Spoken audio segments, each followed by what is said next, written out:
Okay, ladies and gentlemen, welcome to Skittles Bowling with my lovely assistant, Millhouse. He is the current house champion at Skittles Bowling. So he's here to demonstrate how this works. Oh, I guess he's going to leave. Oh, well. Just going to have to invite my wife instead. Oh, well. So, Newton's 3 laws in Skittle Bowling is pretty easy. We've got Newton's first law. All these objects are at rest.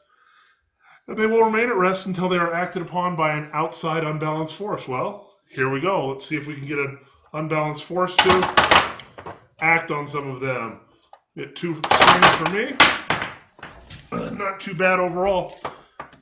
Got 5 of them for me. Hey, now the great thing about Newton's first law of motion in this case is we also see the ball swinging.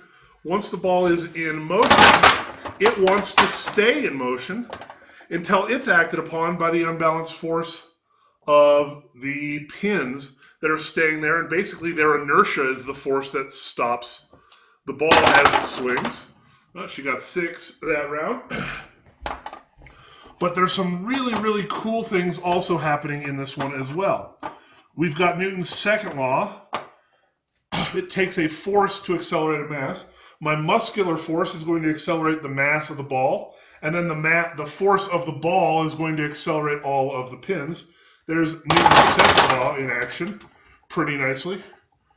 But we've also got this really neat cable right here, and if you can see, it goes all the way up a little bit.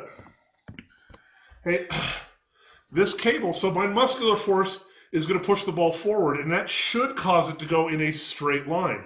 But this cable right here, due to the tension force, it creates what's called a centripetal force. The centripetal force causes the ball not to go in a straight line, but curve around the pole and come back. And that creates all sorts of the fun as far as the game is concerned. So there's a lot of forces that are happening that are pushing each other. You'll notice that Newton's third law is also in action. When the ball strikes the pins, Pam, you can take your turn. Oh, my dude, it's your turn.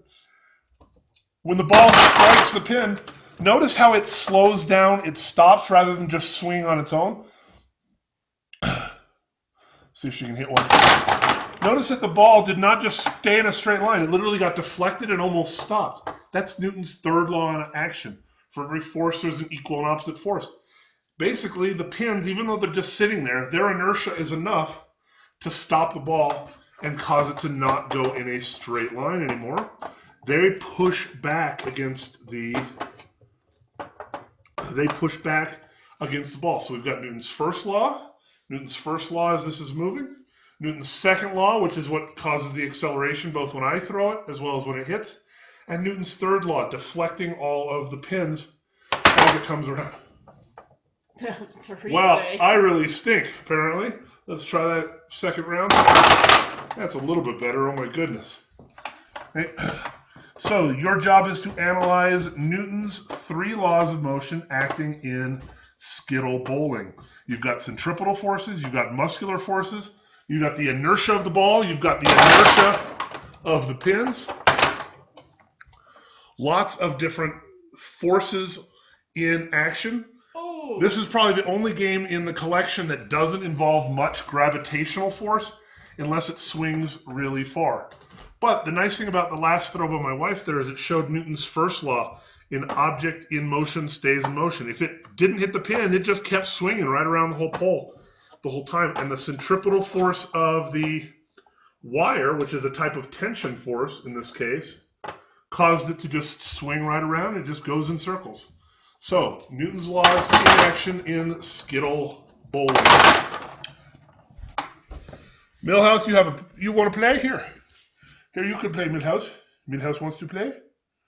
Millhouse. Apparently he's not willing to be the reigning champ anymore. Oh well.